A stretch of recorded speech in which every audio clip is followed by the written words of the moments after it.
Hello, guys, and welcome to another Night with Phee.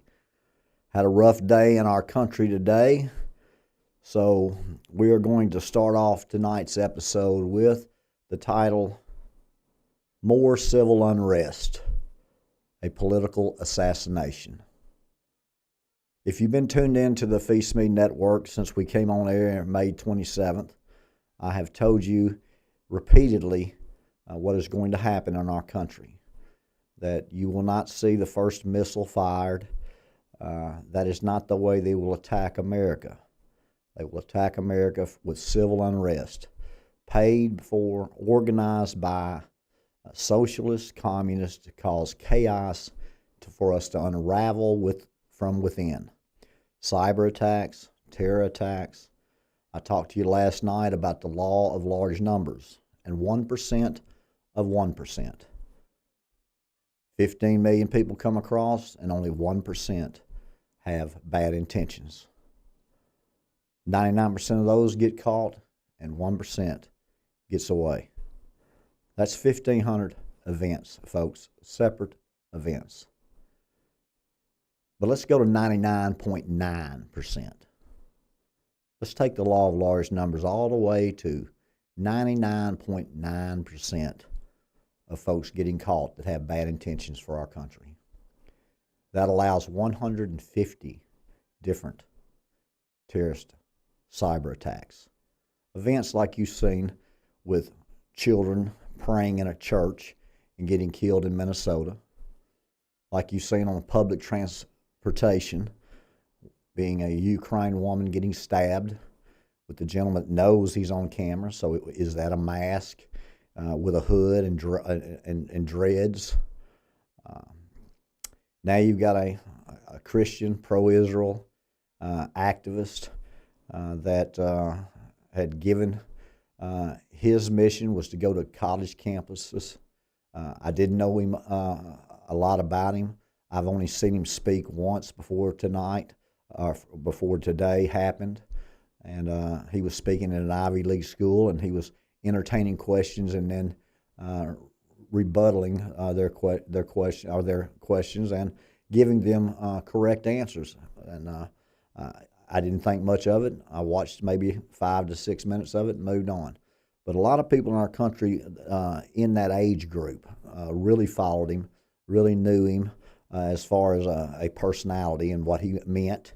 And now you've got folks on certain networks that are really criticizing him and saying very negative and mean things about him, and really sad and satanic and demonic things. And then on the other channels, you have them hailing what a great man, what a great father he was. And isn't that amazing how you live in one country? And I watch 3 different televisions, so I get all different views. That's now part of my job. And I'm well trained in it. Just have to turn the channels to different media topics, and entertainment and information. So learning as we go, but just knowing it's painful joy, knowing what's coming. It's time for you guys to just give me that first step of faith to start believing what I'm talking to you about here at the Phee Smee Network. Everything that I'm telling you is coming true, has come true, and will continue to come true. It is not about me being smart. It's not about me being special. It's about my Lord giving me a vision for a specific reason, making me for a specific reason, allowing me to live the life I've allowed. He's allowed me to live for a specific reason. I am exactly where I'm supposed to be, and you're exactly where you're supposed to be during this time. This is not a surprise. It's going to continue.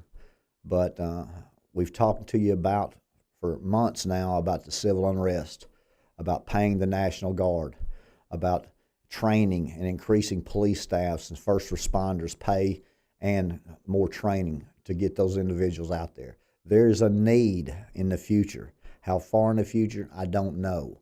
But we continue to move in a certain direction that if you're paying attention, and most people aren't, but if you're paying attention to world events and what's happening right before your faces in your country, it's not just a isolated event. It's a continually well-funded, organized plan to divide our country. And it's working. And it will continue to work until it hits a tipping point. And then people will start paying attention. They will start prioritizing that. They want you to be isolated. They want you to be scared to go outside. They want you to be nervous and afraid to let your children do anything. Right now, you've got 257 people dying a day of fentanyl. They're trafficking and stealing your children. This is the America we live in today in 2025. It's 8 years of a agenda that was against America, and it's going to continue that way until it's so divided that you're going to be fighting from within. And if you don't realize that the folks that 6 months ago were in a tornado in Tennessee and the Carolinas, that was covered for a couple of weeks, and see, those people still don't have homes. Those people still aren't going back and acting like everything happened. That's just one event.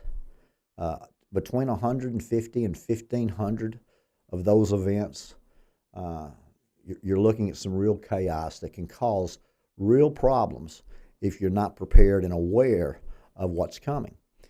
You can stick your head in the sand and you can say that I didn't have a vision from my Lord, that I don't know what I'm talking about, that I'm crazy, that I'm a conspiracy theorist, but you couldn't be further from the truth.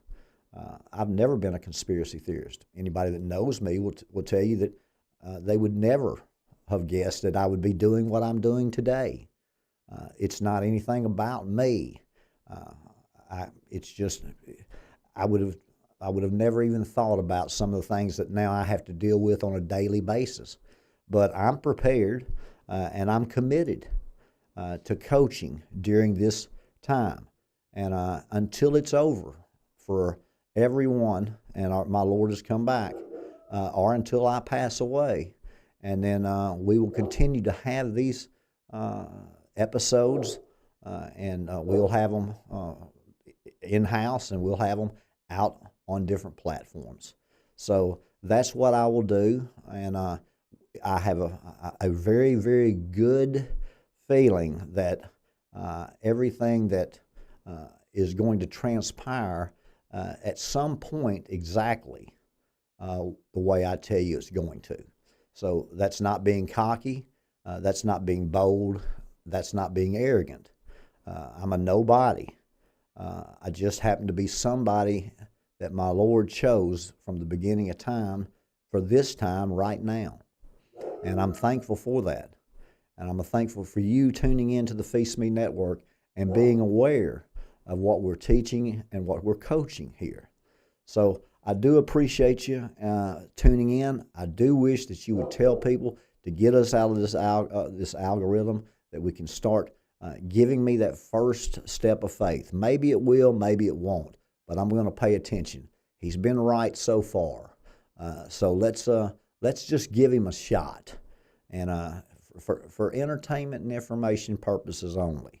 But I believe if you do, it'll be the best decision that you'll make in not only the short amount of time in the next few months, but also throughout the time that's going to happen. Because remember, all these things have to happen before the bad stuff happens.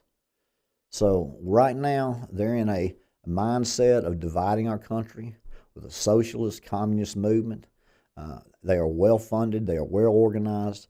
They have sleeper cells in our country that can get up and go and do anything and everything that they want them to do. And they don't have to have a lot of communications, because if they have a lot of chatter or communications, our government is good enough to where they will stop it. I saw a graph today where 3.7% of active shooters were actually detained by citizens. So that's not quite 5%, but it's real close to 4%. So 4 out of 100 attempts on active shooters have actually been stopped by civilians. I think we have an active role in that, but that's not what we're trained to do.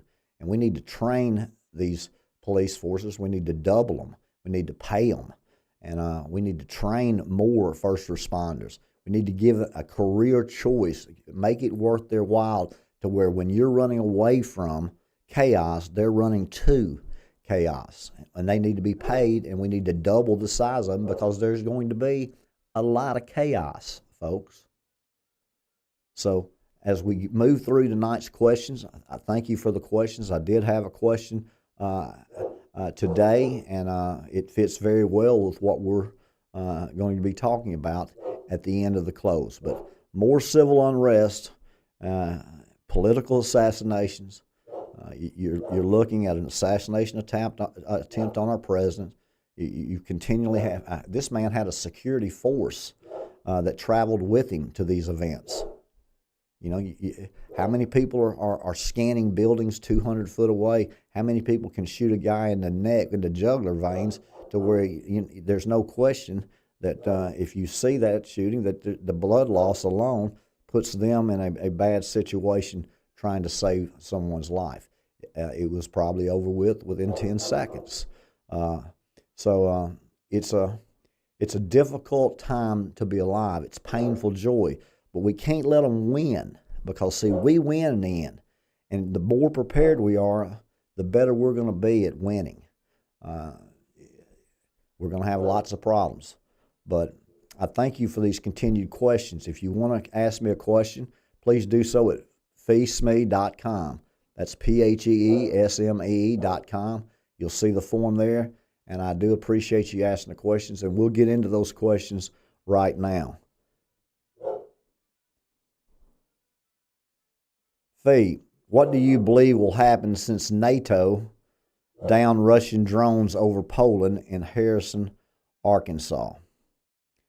Like I've said before, Harrison, that slowly but surely that war will expand, or it will all of a sudden come to a halt with a peace agreement.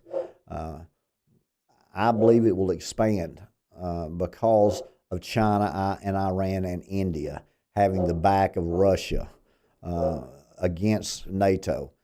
Remember, I don't think Putin would necessarily nuke Ukraine, but Putin would certainly have the ability to nuke Europe.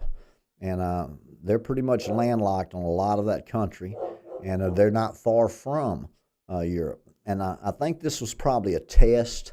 I think Putin probably sent those drones over the airspace of Poland to see what NATO would do, whether to provoke them or to gauge how much he could get away with. He continues to bombard them. Israel continues to bombard Qatar and Gaza.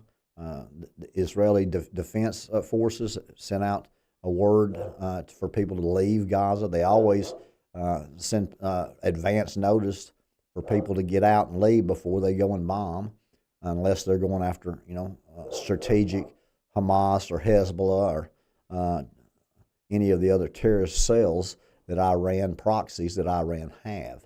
So the European Union and NATO, of course, and the United States are all on one side right now, and they're probably going to be on one side during this Sixth Trumpet War of World War III. Now, if they're not, it will be based on the Iran-Israel conflict. It won't be because of the Russia-Ukraine conflict. The United States will stand with Europe on that, based on India and Russia and China standing with Iran. So the chess pieces are out on the board. There's strategy on both sides. What do I think will happen?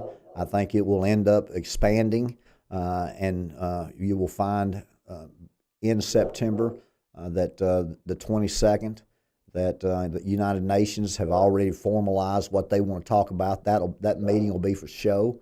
The key now is whether it will be in Geneva, Switzerland, or New York. They want to move it to Geneva, Switzerland, because the United States has refused to give visas to certain people over in those countries. So The UN is obviously upset about that, and they are going to talk about moving. Matter of fact, they're overwhelmingly wanting to move that meeting to Geneva, Switzerland. So I expect that to happen, and I'm glad it's happening. I want the United Nations out of our country as quick as possible, and I want to try our best to make sure that that we're not involved in this two-state solution. So I can tell you that what Putin does. Putin is he's a former KGB officer. He's very versed in war. He understands what's going on and what he wants to accomplish. And when you have the backing of China, those are two superpowers, and you have India, which has got a huge military presence and nuclear weapons, with a regime like the American Guard of, the American Guard, the Guard of Iran, then you're dealing with some and you just throw in North Korea's boy, and you've got a real recipe for disaster with those folks. So don't expect that Russian-Ukraine war just to stale out and them just cease fire for a couple of months.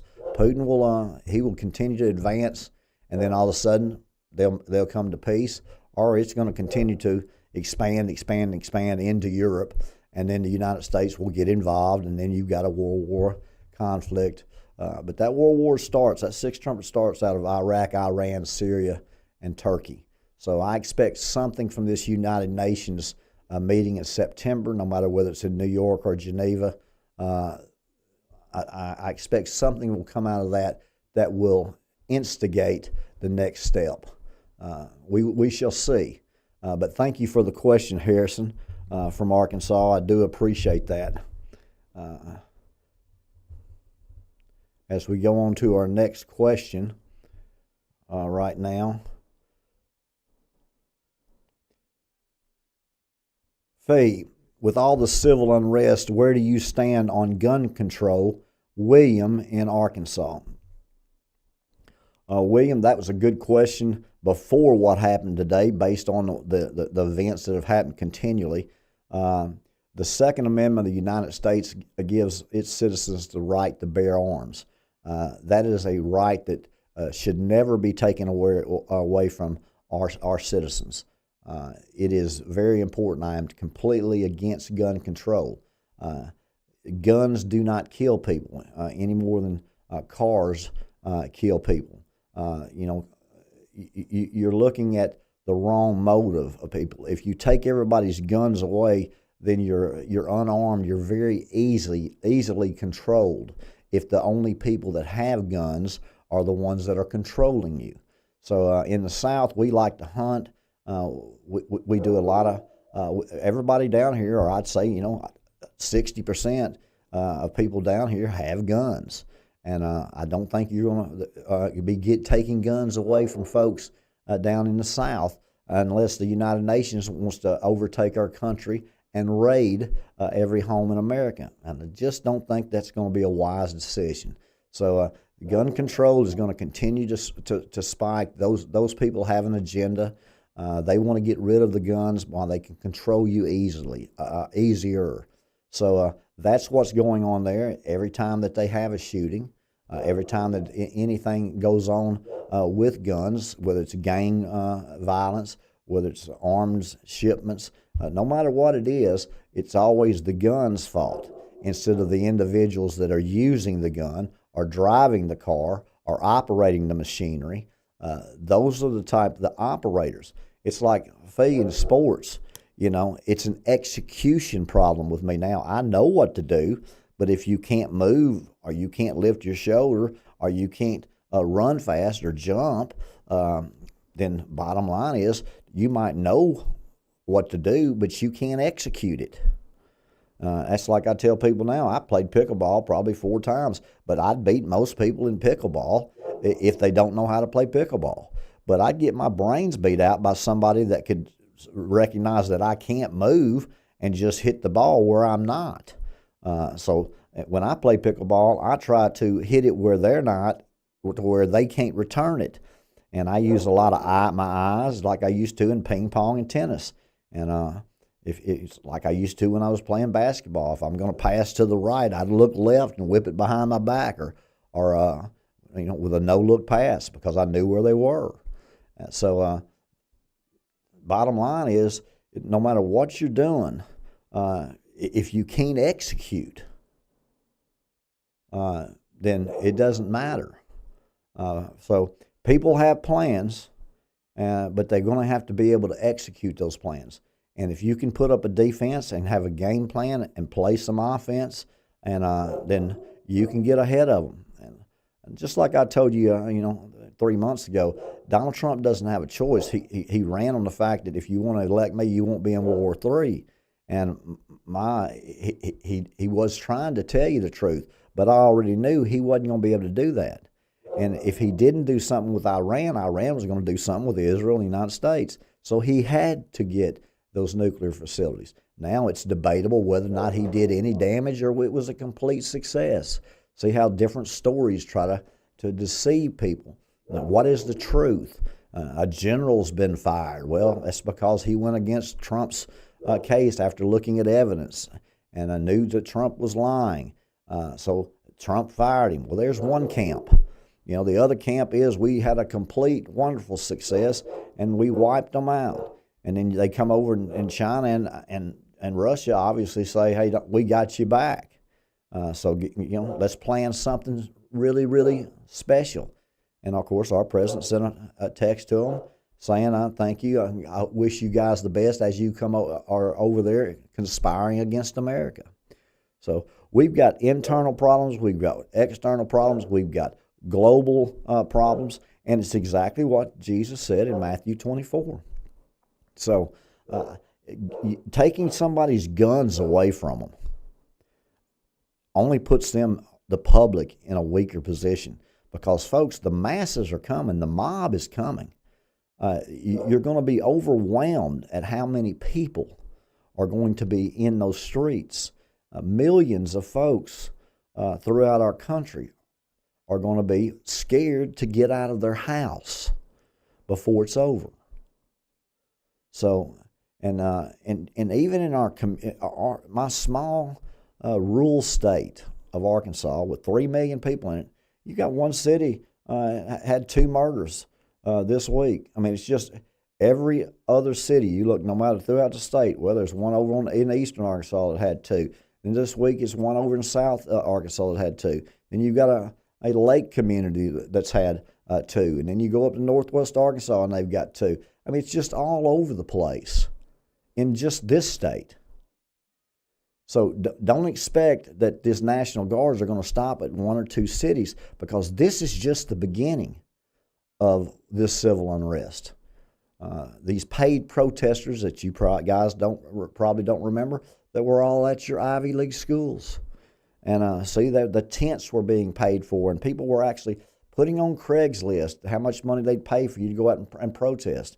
And I told people then, college kids aren't interested in most of those things. They're being paid, and if you want a full fee, get some different colored tents. It looked like you're at a Razorback game. Everybody out there's got the same tent. So that's tough to fill. Try to do a better job if you wanted to see fee, because all of those tents that were put up were basically funded by your eBay Indian billionaire and George Soros. Those are 2 key players, and a lot of them have invested lots of money. And you've got a lot of companies and a lot of people investing a lot of money in large corporations to own enough of them to make some decisions. You saw that with Cracker Barrel. It didn't work out for them, but they surely pushed the envelope and then said, okay, folks aren't ready for that yet. They just put it back in the drawer. And they'll fire that lady or they won't fire.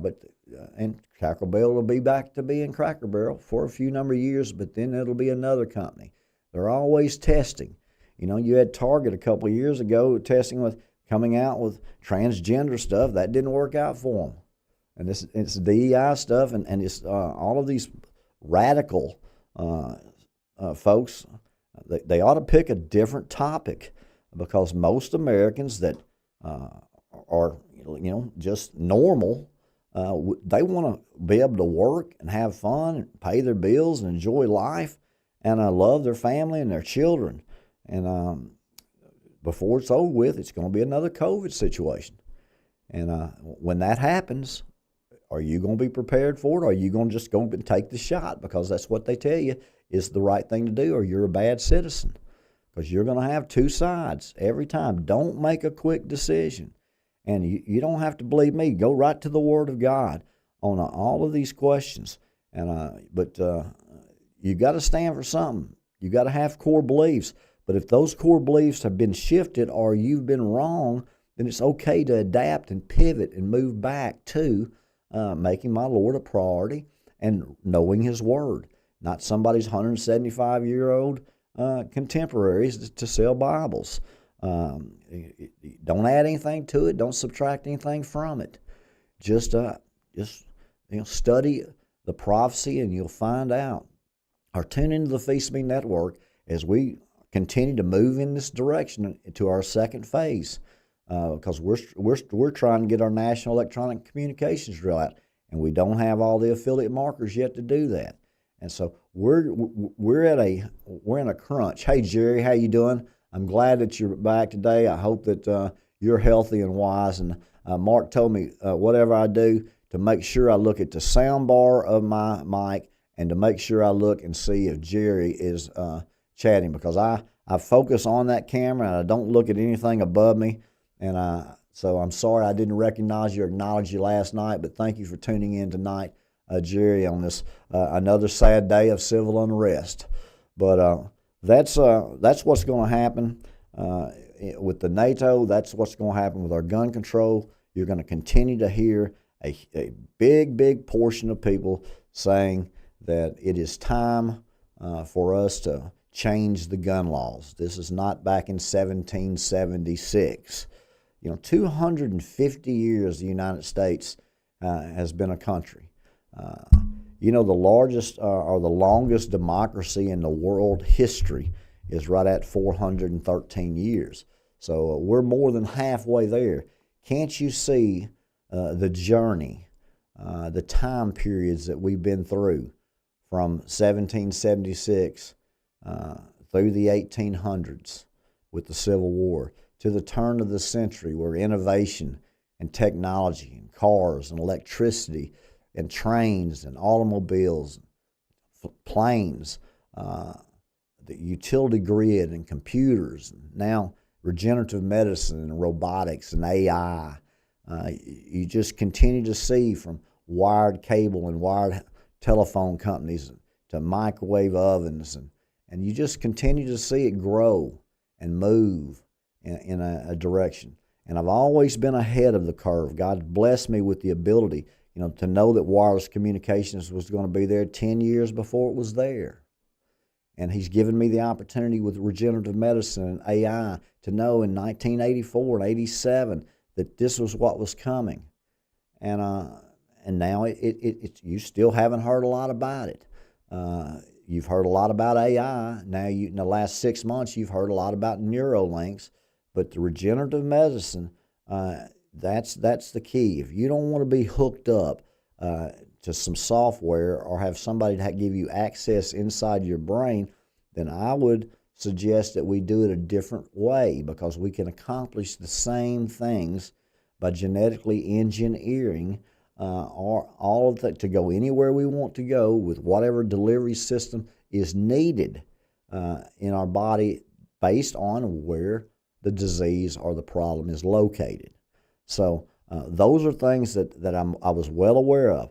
What I was not aware of, Mark has been such a blessing to me and good to me in those situations, because I didn't have any repetition. I didn't have any experience. And to be quite honest with you, I didn't have an interest in anything that was conspiracy theorist or survivalist or extremist, anything that would do with, I would have thought it was nonsense, and I would have just moved on. But God put me, Mark. He gave me Mark because a lot of you guys, if you listen to Mark, you'll know that he's very well educated on things, on topics that most people just have either never heard of or never cared anything about. And I would have been in that camp. I mean, he's got more project this and project that and project this and project that I've never heard of. And he'll tell you about it, and 2 weeks later, Congress will be meeting on Project Bluebeam and Project Remote Viewing.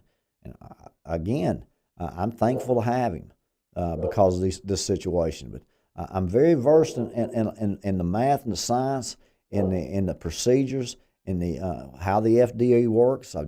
I went against the FCC and the SEC both in my 20s and 30s, and it's a difficult uphill battle that you have to fight with money and time. And I don't know if we have enough of either at this point to make me feel comfortable. What makes me feel comfortable is I know how it ends, and I know things that are going to happen in my life before it ends, and I'm thankful for that. How long it is and how I get there and what we have to go through before we get there is the uncertainty that requires a lot of faith. And you're not going to be able to do this or create any business if you listen to other people's opinion, because it would sound very, very ridiculous to most people of what I'm trying to accomplish. And I'm aware of that. I'm aware that I was 57 years old and supposedly had a vision from my Lord. That's what people would say. Well, I lived it. I've had 3 experiences that were supernatural with my Lord. This is by far the greatest, and there's nothing or no one going to be able to make me think that I didn't have it. Whether you were dreaming or whether you had an episode or whether you had a breakdown or all of those things is what people can tell you in the future. But the bottom line is, I would have had any inclination to do any of it unless my Lord told me to do it. And when you're terminally ill and you've spent 9 months loving Him and having a relationship with Him, and my motive was to get close to Him, to try for Him to help me find a way to live, to see my grandbabies, and to spend more time with my children. And when He gave me this, it's very obvious to me, and it will be very obvious to everybody before it's over. But it's a real challenging uphill battle to try to get people to have an interest in these type things to begin with, much less believe the validity of the event, because it's supernatural, it's miraculous, and me being here today is miraculous, and it's supernatural, and I'm thankful. But we're going to have to start paying attention because they're not going to take our guns in the United States of America. So if you're on that camp of every time there's a shooting, it's a gun problem, then you would be in a different camp than Phee, because the gun doesn't create the murders. The people behind the guns and the plans, they execute those plans, and they use weapons, tools of destruction. So there's my stance on gun control. I'm completely against it, and you will not win that battle in the United States of America. They will show up to the polls on that one, I can assure you. And they'd have to rig a whole lot of folks to win that battle. It's not the gun's fault.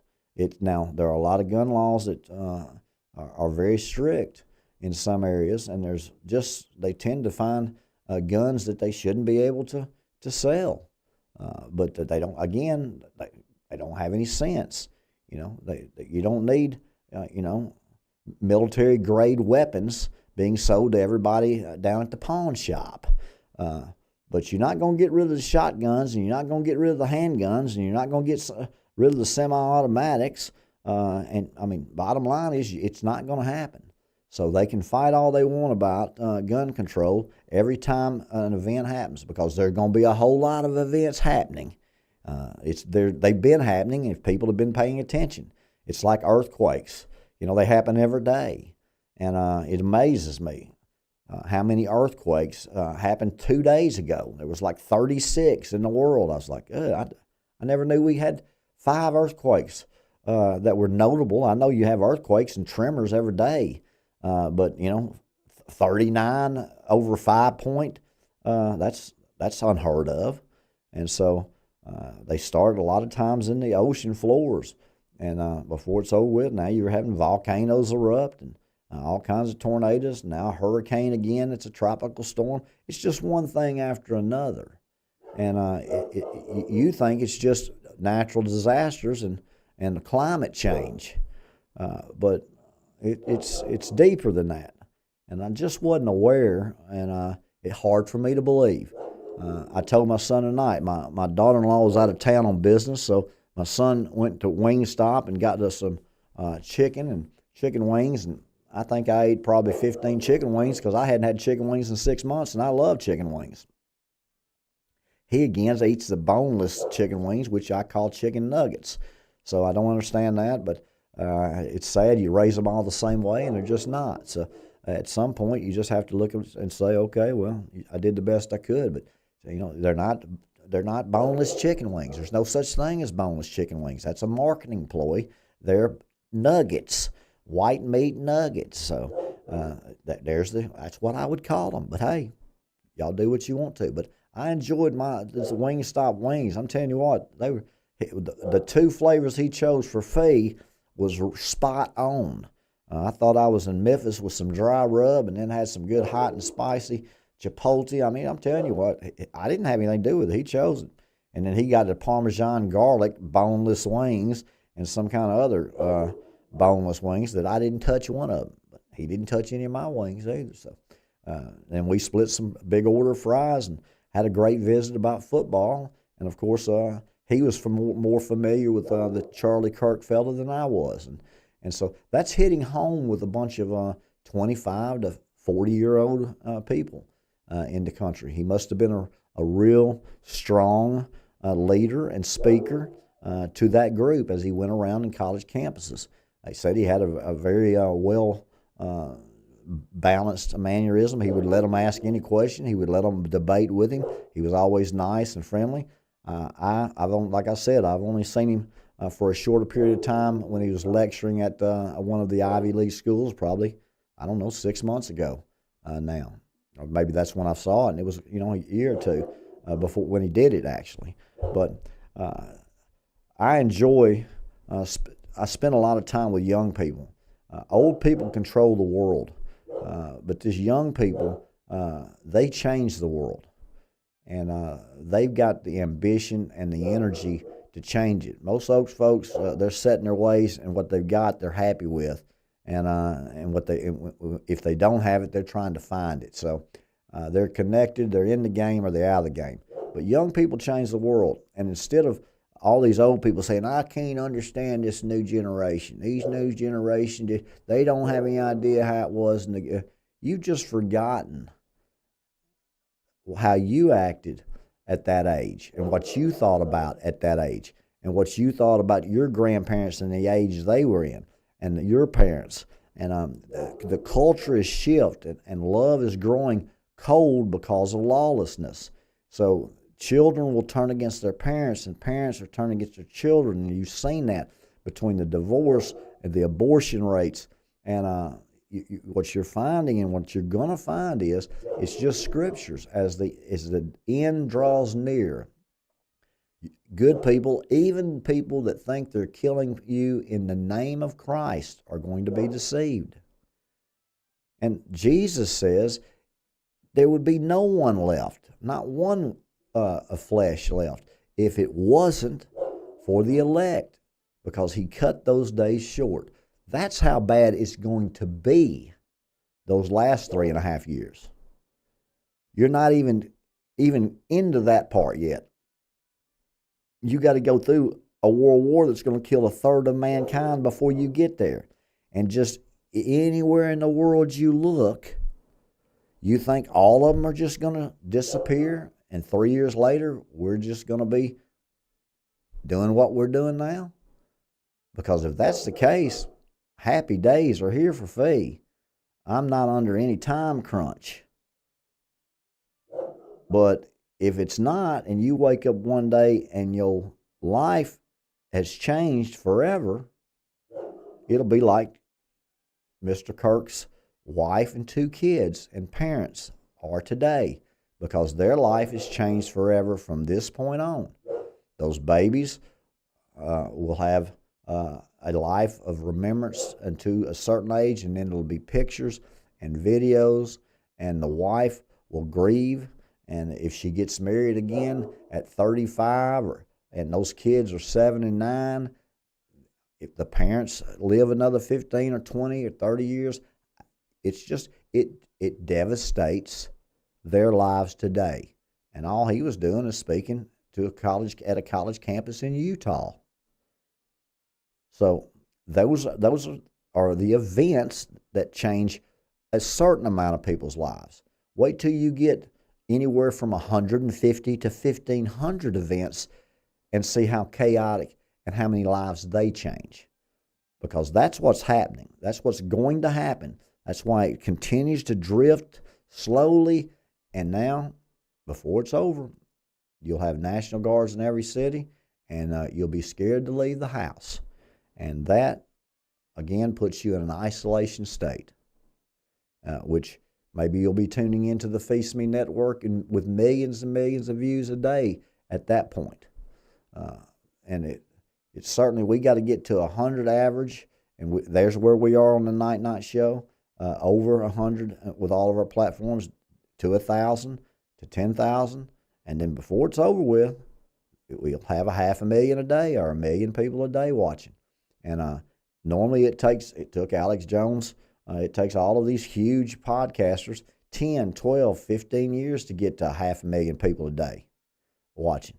And I don't have that kind of time, so I've got to do it in a whole lot quicker time. And I know I set the bar high, but my Lord, he set the bar, and he will help me get there anyway, in every way that he can.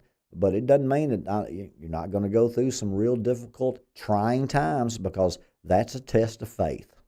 So they're not going to take our guns in the United States, and if you're for gun control, I'm sorry, because I'm totally against it. William in Arkansas. Thank you for that question. Next question. Phee, Israel is committing genocide in Gaza and attacking countries all around their borders. Why would a loving God allow such atrocities? Jerusalem is Mystery Babylon, and it will fail, and it will fall. The church accepted Christ, the Jews didn't. April in Missouri. April, first of all, there's a couple things that are going to be incorrect with your question and your statements. One is Jerusalem is not Mystery Babylon, so you can eliminate that from whoever you heard that from, or whoever, what prophecy teacher taught you that, because that couldn't be further from the truth. Also, Jerusalem will never fall. They will be right there at the Battle of Armageddon. The Bible is very, very clear. It says the armies will come down to invade Jerusalem. You don't invade a country that you already occupy or that has been conquered. Therefore, Jerusalem will be there at the Battle of Armageddon. And the United States will protect Jerusalem, or Israel, during that 3.5-year tribulation. When the whole world is turned against the Jews and the United States and Jordan, which would be on opposite sides of the camp right now.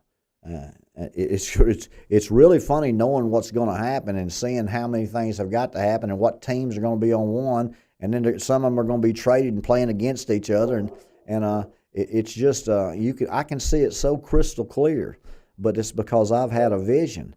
And so believe in the vision, trust in my Lord Jesus Christ. And I can assure you it will happen.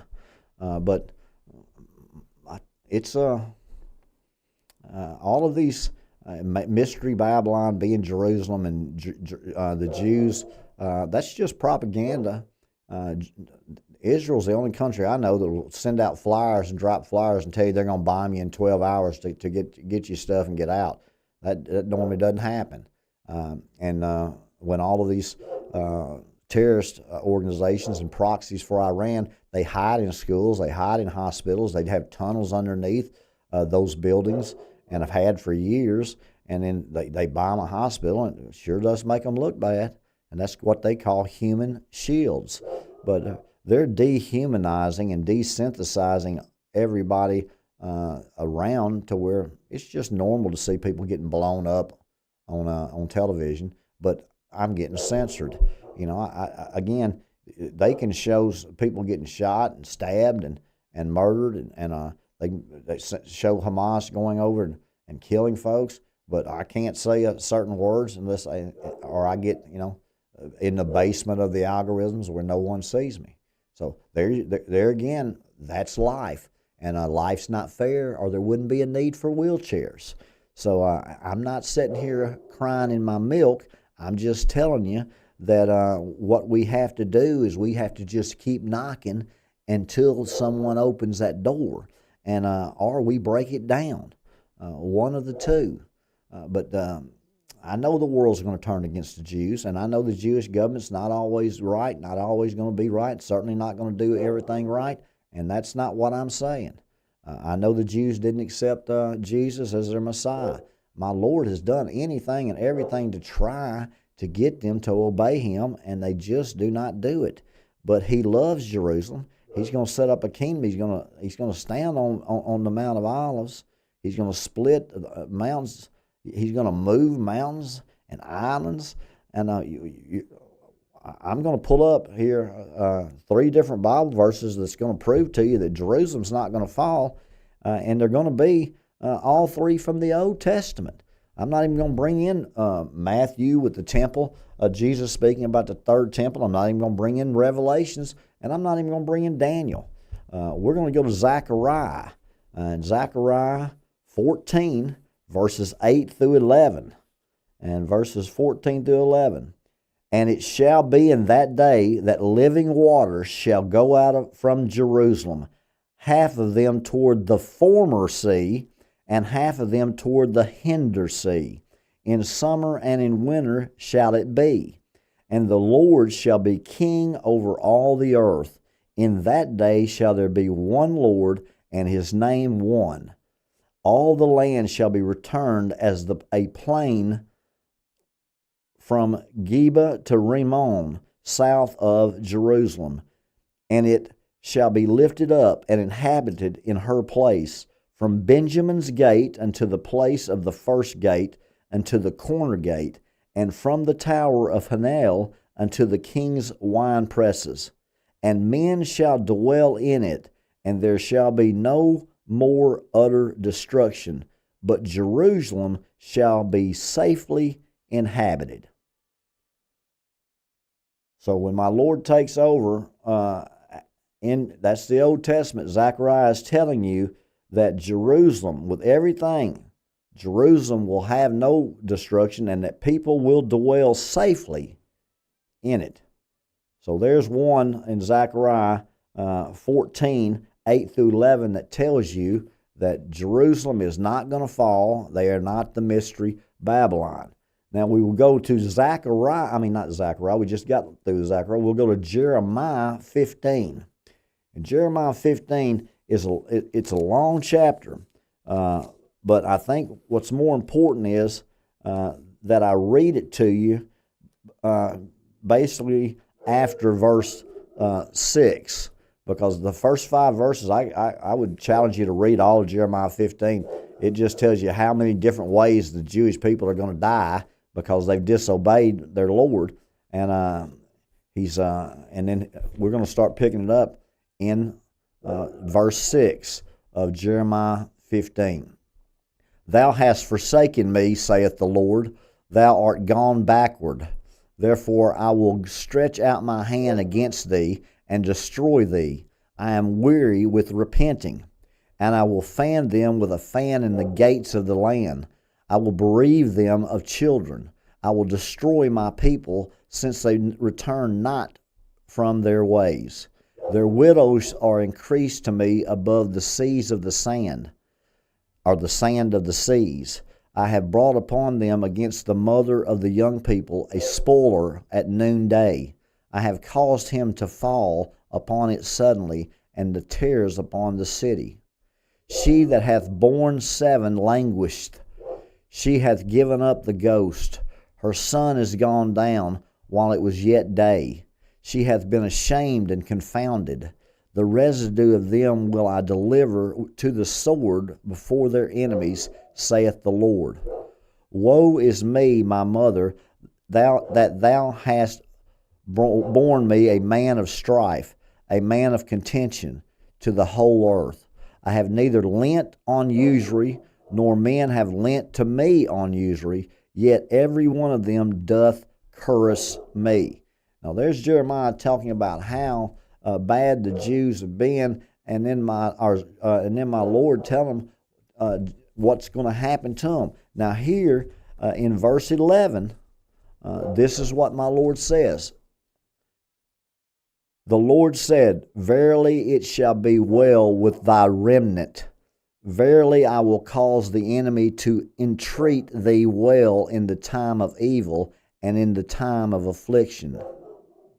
Shall iron break the northern iron and the steel?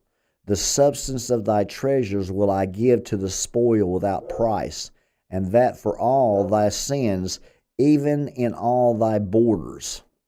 And I will make thee to pass with thine enemies into a land which thou knowest not, for a fire is kindled in my anger, which shall burn upon you.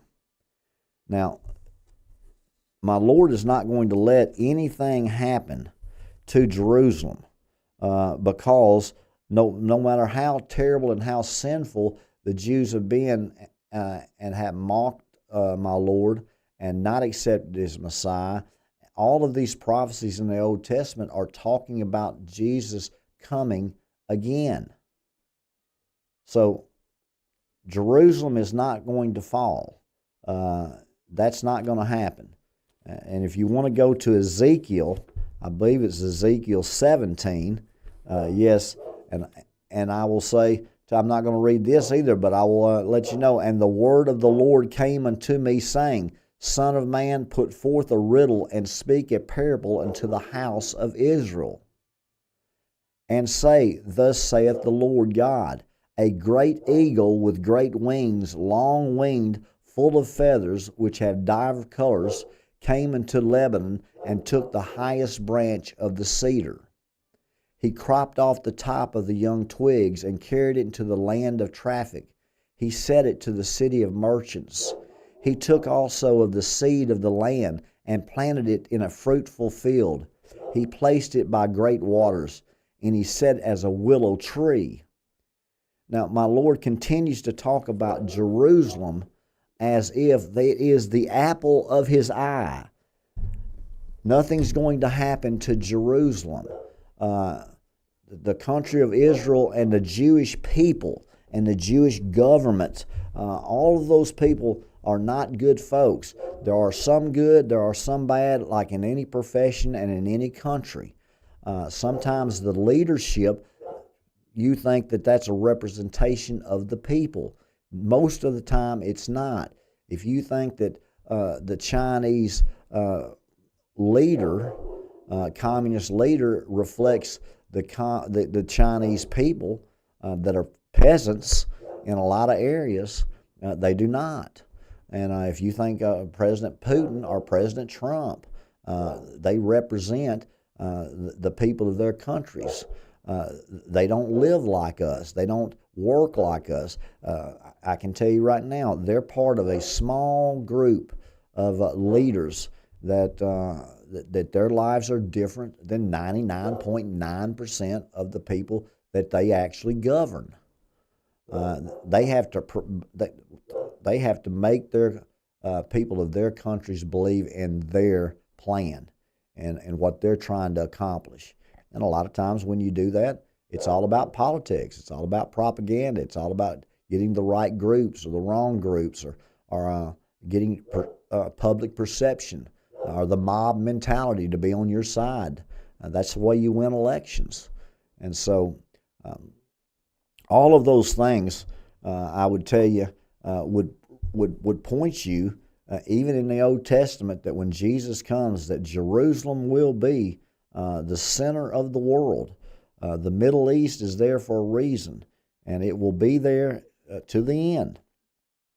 But remember, Russia will be there at the end too, and Iran will be there at the end too, and the United States and Israel will be on the opposite side. So the European Union with the leopard and the lion, the hen, and the bear will all be one. And then that European Union will have the beast that will represent the Holy Roman Empire and the one world religious false prophet that will give credence and power and basically promote throughout the world that this Antichrist is God. So remember, all religions don't lead to God. My Lord Jesus says, I am the way, the truth, and the life. No one comes to the Father except through me. So any other doctrine than that is false. The problem, folks, is they think that our doctrine is false. They believe in their heart and have been taught all their lives from their parents and grandparents and all through the culture and traditions of their homeland. And so it's difficult for everybody to have the same plan. You're looking at competing, playing against, going to war against. All of those terms, whether you want to call it a game, a war, it's life. So those things are real, and they're going to continue to happen. And I've told you before that God loves His Jewish people, and He's punished them throughout the history of the world, but they just didn't accept. They looked for Him for years, and then they didn't accept Him when He was right in front of them. And that's what's happening, folks. We're being deceived right in front of us. Things that I looked at all my life and never thought about, I now recognize. Pretty simple if you're looking for it, because it's in plain sight. So, no, Jerusalem is not Mystery Babylon, and Jerusalem will not fall. I do appreciate the question, April in Missouri. Next question is, Phee, I'm a Bryce Young fan. Do you believe he is cooked or in the wrong system at Carolina? Brad at Alabama. Brad, I think that the NFL ruins more quarterbacks trying to play them early. Remember, if you're a first-round draft pick, you're expected to start your first year. If you have a real good team, played in the Super Bowl, deep into the playoffs, you draft in 27, 28, 29, 30, 31, 32. In those last 5 spots of the first round, and you've got a great team, then you start, picking the best players at that position based on your personnel and their age or their contract status. So the NFL doesn't do a good job with quarterbacks, especially if they go to a team and it's a sorry team, or they wouldn't have drafted them. That's why they're drafting first. And then they fire the coach after a year, and they bring in new offensive or defensive coordinators. They go through different systems. They don't have the reps in those systems. And to be quite honest with you, there's a whole big jump from college to pro. And a college athlete, if he's going to play professional athlete, you can normally see his size and his speed and say, well, he's a next level player. To where 95% of them aren't next level players, or 98% of them aren't next level players. But once you get to that NFL, then all of them, they look about the same. And then if you see one that looks different from those folks, what do you think about him? I can tell you that there's some physical specimens out there on that field, but all of them are the best in their country. The worst player on that team that makes the 53 roster is better than 98% of the folks, and you think he sucks because he doesn't get to play. But he wouldn't be getting paid $450,000 minimum salary to be on a team if he wasn't worth, his salt. He can play too. So as far as Bryce Young's concerned, I never was high on him as a professional athlete. Father was a football coach in Texas, and he was a tremendous athlete at Alabama. And then when Tua came in and he transferred to Oklahoma, that was Jalen Hurts. But Bryce Young was always looked a little small to me. And can he take that beating? Carolina's offensive line is not very good. He doesn't seem like he's had the reps or he's comfortable making the reads. And so, I don't see him making any type of jump at Carolina, and I think he'll be regulated to a backup role or cut and move on with his life in the future. But I hope they don't say he's a flop. I was high on Daniel Jones, and he went to the Giants, and they ruined him. And now he's at Indianapolis, and he looks great. A lot of these, Sam Darnold did the same thing with the Jets. He took Minnesota deep into the playoffs last year, and now he's with Seattle this year. So you'll see some quarterbacks get second opportunities. I'm impressed with the J.J. McCartney, and I'm impressed with the Bo Nix from his first year. He struggled this weekend. But there's been very good quarterback classes with Caleb Williams and Jaden Daniels and C.J. Stroud, Bo Nix. I wasn't high on the J.J. Boy, and I wasn't high on the Bo Nix, but so far they've proven me wrong. And so I was very high on Jaden Daniels and very high on Caleb Williams, and I still am.